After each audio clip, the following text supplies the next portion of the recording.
Good morning mga idol. Araw po ng Friday ngayon. Magluluto po tayo ng gulay na munggo. Ayan po yung ating munggo. Pinalambot na natin to idol. Ito, pipisa-pisain lang natin to idol. Ayan. Malambot na idol. Pinipisa ko idol itong ganito. Ayan. At may dahon mga idol tayo ng malunggay dyan. Malunggay ilalagay natin. Wala po tayong gagamitin baboy. Kundi ito pong chicharong baboy. Yan po ang gagamitin natin dyan. Ayan, at may kamatis po tayo. Siyempre may patis po tayo dyan mga idol. At siyempre, umpisan po natin ang pagdudurog ng ating munggo. Ayan na mga idol. At medyo durog na po ito. At ito nga pala mga idol ay bago ko lagain isinabay ko na po yung pork cubes. Naglagay po tayo ng pork cubes dito. Ayan, sa paglalaga. Isinasabay ko po yon sa paglalaga mga idol. Ayan. Sinabay natin mga idol sa pagpalambot ng munggo. Yung ating pork cubes. Ayan na. Araw ng Friday. Magmunggo naman tayo mga idol. Hindi na po tayo gumamit ng baboy dito. Ang gamitin po natin ay yung ating pork chicharon. Ayan. Baboy din naman yan mga idol. Ayan na. Durog na po. At uumpisa na po natin ito ng pagigisa. Ayan. Ginigisa lang. Ginisang munggo lang mga idol yung ating lulutuin ngayong Friday. Magpipreto na tayo mamaya mga idol ng tuyo. At siyempre, yun ang kapartner nito. Mas maganda idol kung may daing. Ayan na. Ayan na mga idol. Pinainit na po natin yung ating kawali. Ayan. Talaga pong napakagalang ni Kuya Nelson kasi. Kaya talagang sama-sama na po. Ngayon mga idol, lalagay tayo ng mantika. Ayan. At para magisa po natin siyempre yung yung ating mga bawang sibuyas dyan. Ayan na, okay na yan. Ating mantika ngayon. Baka mapasobra naman yan mga idol madagdagan naman ating kolesterol.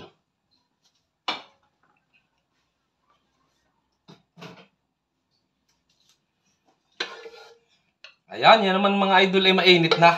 At napakadaling uminit yung ating lutuan na yan.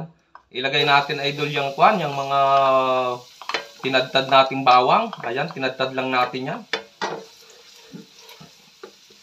Halo-haluin lang natin yung mga idol. At pagkatapos, isunod na rin natin ito mga idol. Sibuyas, isang buong sibuyas pong malaki.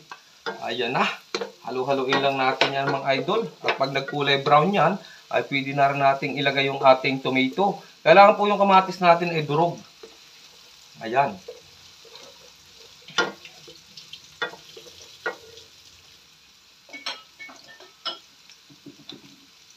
Pwede na mga idol, ilagay natin itong ating kamatis. Ayan, ang ating kamatis. Kulay, hindi po matatawag na pula. Orange po yan. Ayan na. Halo-haluin lang natin hanggang sa madurog po yung ating kamatis. Kailangan po ang gusto ko dyan po ay yung durog.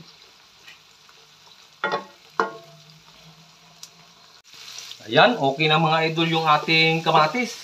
Pwede na po natin ilagay ang ating nilagang munggo. Ayan na. Pwede na mga idol yan.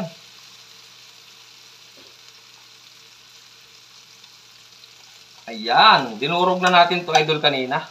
At saka, gaya na sinabi ko, isinabay ko na po sa paglalaga nito yung yung pork cubes. Ayan na. Pork cubes. Ayan mga idol naman mamaya. Sayang yan. Ayan lalagyan natin ng mainit na tubig at medyo magtutubig mga idol tayo dyan. At halo-haloin natin idol yan. Ayan na, hinalo ni Kuya Nelson mga idol. At napakasarap po ng munggo. Mamaya magpiprito tayo mga idol ng tuyo. Ayan. At yun ay napakasarap na kapartner nito. Ayan, pagkatapos nga po nating halo-haloin, maglalagay po tayo ng patis. Kaunti lang naman mga idol. At baka naman po yan ay sobrang umalat ay hindi natin makain. Ayan. Yan naman pong pagtitimpla, alalay lang po yan. Pagka akala natin medyo matabang pa, bago tayo magdagdag. Napakaingay ni Kuya Nelson talaga mga idol. At ilalagay ko na rin idol itong aking pamintang durog. Ayan. Yan po yung pisong paminta na nabibili lang sa tindahan. Ayan na. Gisa-gisa lang natin mga idol yan. At mamaya ay maglalagay mga idol tayo dito ng tubig. Ayan.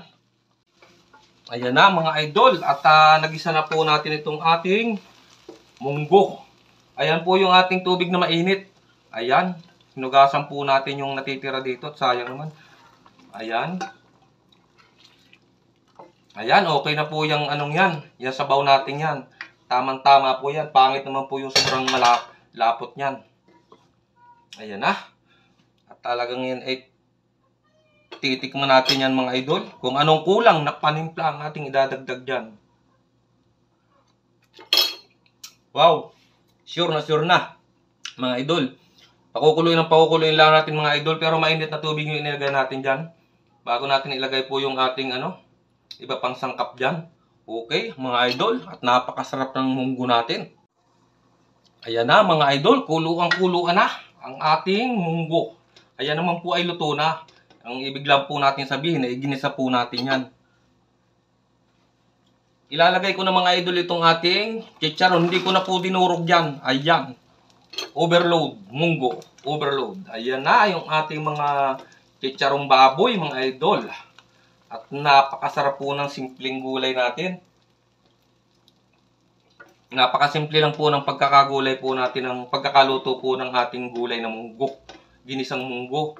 Ayan po, kung mapapansin nyo, medyo naparami yata yung ating chicharong baboy dyan. Pero okay mga idol yan at favorite po ng mga anak natin yan. Ayan na.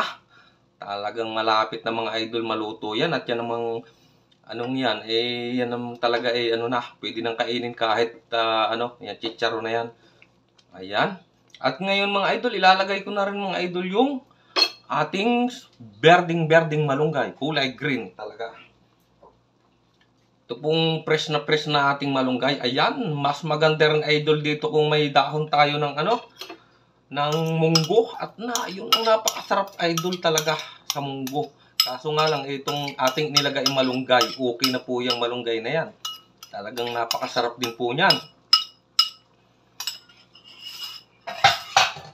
Ayan na, halo-haloin lang natin idol at malapit na po natin itong i-serve. At yung dahon po malunggay na yan ay napakadali naman pong maluto niyan.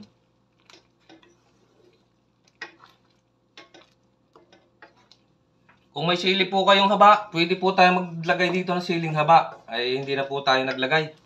Okay na po yan. Yung siling haba, yung pong green. Ayan na. Ayan na po yung ating munggo. Okay, napakasarap idol, napakabango. Ngayon naman idol, pagkatapos niyan ay magpiprito po tayo ng tuyo. Ayan na, tikman uli natin mga idol. Okay na, talaga.